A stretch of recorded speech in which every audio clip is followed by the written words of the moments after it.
napag-usapan natin ang patungkol sa beast forms nitong si Phobio at kung bakit palaging may advantage ang mga Insectars over sa mga demons. Pero bago natin simulan itong video na ito ay i-roll muna natin ang intro. Hello everyone and welcome to my channel, ang inyong source ng Tagalog na Tansura Contents. Sa channel na ito ay pinag-uusapan natin ang mga nangyayari sa may Tansura universe. So without further ado, let's get into the video. So narealize nga nitong si Esprit na hindi totally scratchless itong si Pelyod sa ginagawa nitong pag-nullify ng mga magic. Kaya nagtanong itong si Phobio dito na kapag daw ba tinarget nila ang weak part nitong si Pelyod, may chance daw ba silang manalo. Pero sabi ni Esprit sa kanya, kahit daw may weak part pa itong si Pelyod, masyado pa rin daw yung matigas para sa kanilang dalawa. Pero useful naman daw ang information na nalaman niya kasi magagamit nila yon once na may mas malakas ng kakampi na tatapat kay Pelyod. Then nagpatuloy ang kanilang laban.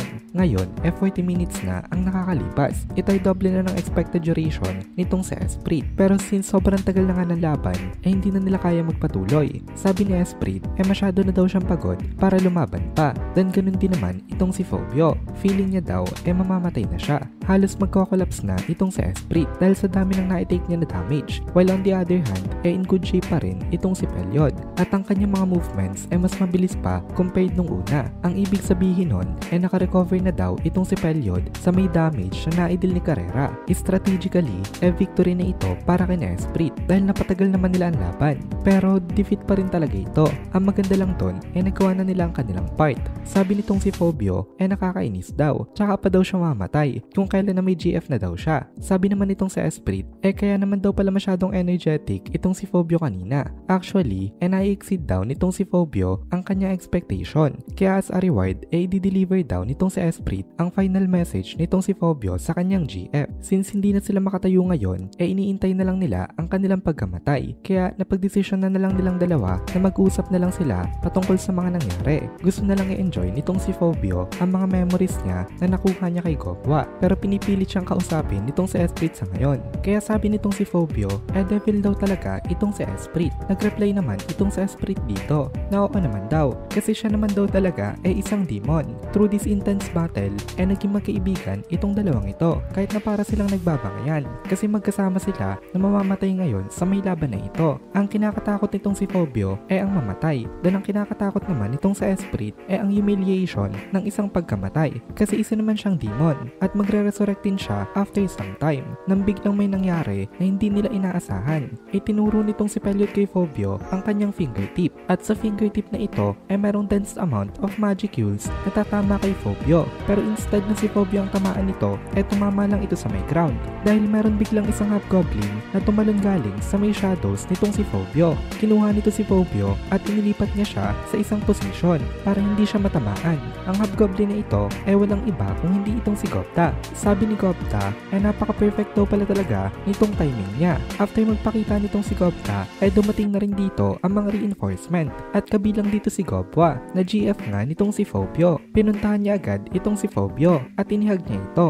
Then siya nagbuhat dito para iiwas na ito sa mga atake nitong si Pelyod. Tapos bigla ding sumulpot dito itong si Ranga. Sinubukan ni Pelyod na ipursu itong si Phobio pero ginamitan siya ni Ranga ng kanyang Apocalypse Howling kaya napigilan itong si Pelyod sa paghabol sa kanila. Then nagsalita itong si Esprit. Sabi niya as expected daw of Gobta-sama. Alam niya daw na pupunta ito para sila i-rescue. Nagshashine ngayon ang mga mata nitong si Esprit.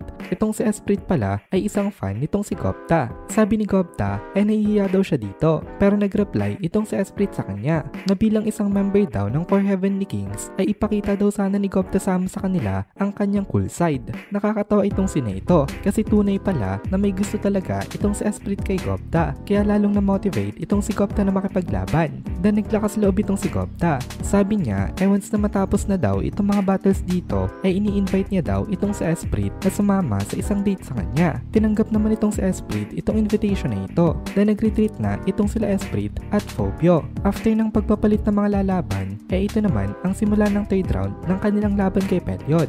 Ngayon, punta naman tayo sa may laban ng isa pa sa mga 4 Heavenly Kings. Pero 4 Heavenly Kings ito ni Milim. Ito naman ay ang laban ni Frey sa Insectar General na si Toru. Torun. Napaka-intense nitong battle na ito. Ito ay laban sa ere ni hindi makalapit ang mga guide nitong si Milim para tumulong kay Frey. Kasi kapag lumapit sila dito, madadamay lang sila sa nangyayaring battle. Makakasagaba lang sila kay Frey. Pati ang mga insects na under ni Torun ay nasa may sidelines lang at nanonood ng kanilang laban. Hindi rin itong mga ito makalapit dahil sobrang intense nga ng battle. Mukhang ang mananalo daw na side dito depende na kung sino ang mananalo kina Frey at Torun. Kung titingnan natin sa bird's eye view ay kitang kita sa battlefield na isang side lang ang nababawasan ng kanilang mga fighters na unang umatake itong si Frey kay Torun. Pero after ni Torun maiwasan ang kanyang signature claw attack naging defensive na lang itong si Frey sa may laban.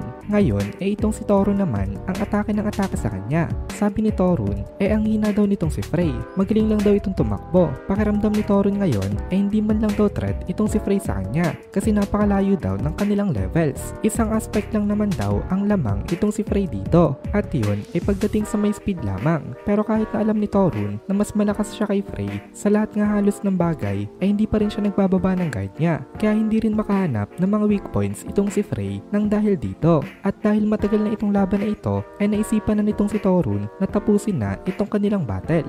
Bukas nga pala volume 9 naman ang i-upload natin. At dito na muna natin tatapusin itong video na ito. Kung nagugustuhan mo itong mga videos natin please consider joining the membership para mapanood mo na agad ang mga kasunod na part dahil palaging advance ang ating mga members. Also please consider leaving a like at mag-comment ka na din para ma-boost naman tayo ng algorithm.